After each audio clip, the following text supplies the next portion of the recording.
Hey there, it's Lisa Chell with Modern Vegan Family, and today we have a great guest for an interview. You've seen her before on Vegan Chit Chat and in one of my other interviews, Melissa Doran, all the way from Los Angeles.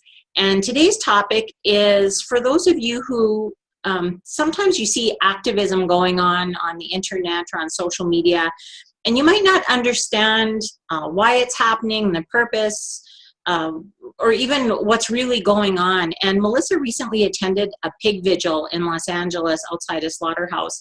And I was really fascinated by the pictures that I saw. Of course, it was really heartbreaking. It was very hard to take. I know, Melissa, our little group chat, most of us couldn't even believe the courage that you had to go there. So first of all, I'd like you to share with the viewers what is a pig vigil for those who might not even realize what it is and what your experience was when you were there. That's a good question, Lisa. I didn't think about that it's kind of, I explained it to my friends and family as well. They're like, why are you going outside a slaughterhouse at 11 o'clock at night? So if you see the pictures online, you know that a lot of the times the pictures are dark.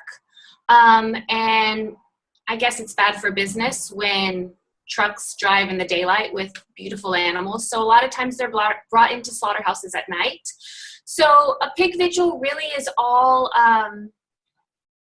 it's just people who gather outside of the slaughterhouse in peace. It's not a protest. And the goal is to provide love and comfort to the animals who have never experienced that, who in most of the time have never experienced sunlight. And the goal is to give them all of our love and comfort. We're allowed to give them water. We have some sliced apples, and we can reach our hands through the truck and kind of give them a little bit of strength in hopes that that will help them to face what they're about to experience, because that's all we can do at this point. We have, there's no way we can save them that are already on the truck. So the goal is just to provide them some love and comfort. My experience, I don't know how to explain it, but it was beautiful and traumatic and heartbreaking all in one time. Over 100 people gathered from like 11 until 2 in the morning. We all have jobs, we all have to get sleep, but it's beautiful that this community is growing, and the selflessness that I saw was amazing. Traumatic in the fact that, number one, I'm pretty sure I pet a dead pig. For those people that say there's humane ways to raise animals for food, the transfer in itself is inhumane. Some of these trucks had been driving for 30 plus hours, no food, no water. It was cold. We were all bundled up. So if you imagine how cold the metal is on the side of the trucks that the pigs are shoved up against, that in itself is inhumane. It was devastating. I don't know any other way to say it than it's just, I feel like it's something we should all, omnivores, vegans, see for ourselves to kind of experience what these animals go through to become food. So Melissa, in these photographs that we see and little movies coming from these pig vigils, there's always police officers in these photographs. What are the police officers there doing? Who calls them? What's their role in all of this? It's a good question. You would think that the police officers are there to deter us, or, to make sure that there's no protests against the slaughterhouse. But, the police officers that were there, in my opinion, based on what I saw, the interactions, they seemed to be there for the organizers. It seemed like the organizers of the SAVE group had a really great relationship with the 2 police officers that were there. The police officers were there, it seemed like, to make sure we were safe and to make sure everybody followed the rules of this group. And so as a truck would approach, and again, a truck is pulling up in a public street. So what the police officers would do is that one would get in front of the truck, and he would ask the truck to stop.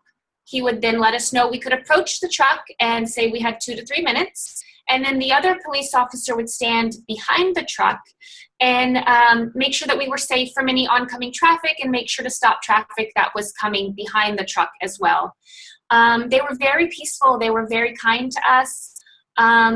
They really just let us know that when traffic isn't stopped, we're not allowed to be in the streets. We need to stay safe on the sidewalk. And they were really great to have there. It seemed like they had a wonderful relationship with the organizers.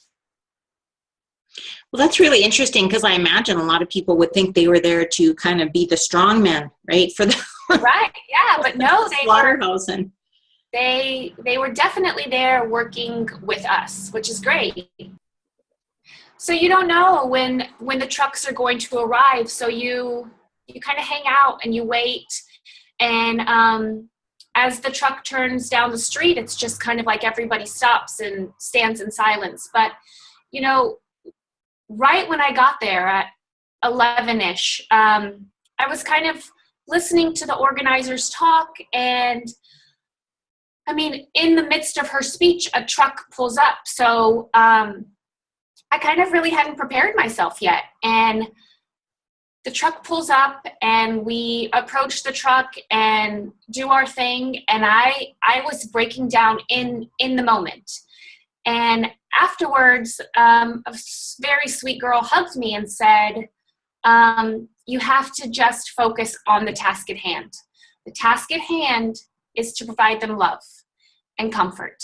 And we have no control outside of that. And I know it's hard, but when the truck pulls up, just focus on that. Focus on sticking your water bottle through the hole, finding a snout, and capturing good footage so we can stop this, so we can show people where their food is coming from. And it really gave me the strength to just be like, yes, you're right. This is why I came. Our task is to give water, love, and capture images to make people think. And so she really put everything into perspective for me and really helped me to understand why I was there. I think 6 or 8 came that night. When the truck would pull up, it was kind of an understanding that we're not going to give these pigs our sadness. We're not going to give them our heartbreak because they have enough of that. We are going to give them our love and our strength because that's what they need. And the animals that stood out to me were the ones that didn't even have the energy to get up and come get water. The look on their face was just, I'm done. I've given up. Their eyes are just, they're knowing. They're very aware and very intelligent. And, you know, I was so grateful to see the ones that had the energy and the strength to come approach the holes and get love and hear our words. But the ones that just laid there and stared at us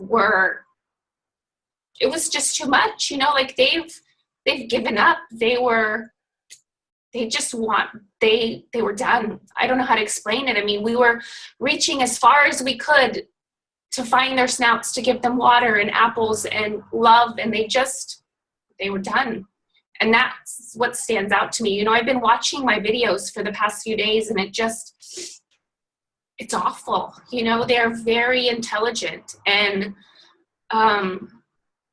they're very aware, you know, like they know their whole world is changing, you know, like the earth hasn't moved before, and now we're on this truck getting shifted around, and they're all stressed, and they feel that something is coming. You can tell. It was very obvious.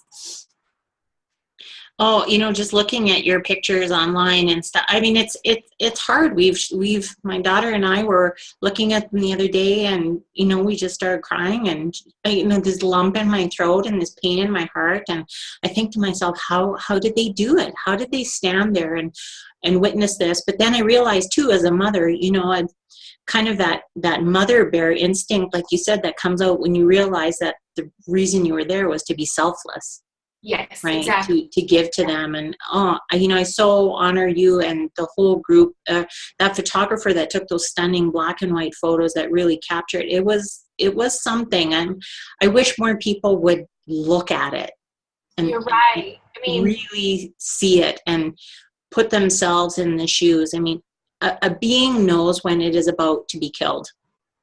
Yes. There's no question on an energetic level, or just, you know, sensing the intent in the energy of the humans around. It's I don't know, it's indescribable. So what do you think personally by going there? Because I know you had to sum up a lot of courage to go there. You know, it was a conversation in our little group before you went. What would you say as you left? What was the greatest learning or your greatest takeaway from that experience? Wow, that's a great question. You know, to be honest with you, I tried to find every single excuse in my head to talk myself out of going, because I didn't know what to expect. I felt very anxious and very overwhelmed. But for me, I just felt like I can't continue with a good feeling to share beautiful pictures of animals at sanctuaries without exploring this side of it. Because to be honest with you, those animals at the sanctuary are what? 0.0003% of the reality. They're the exception, you know, and I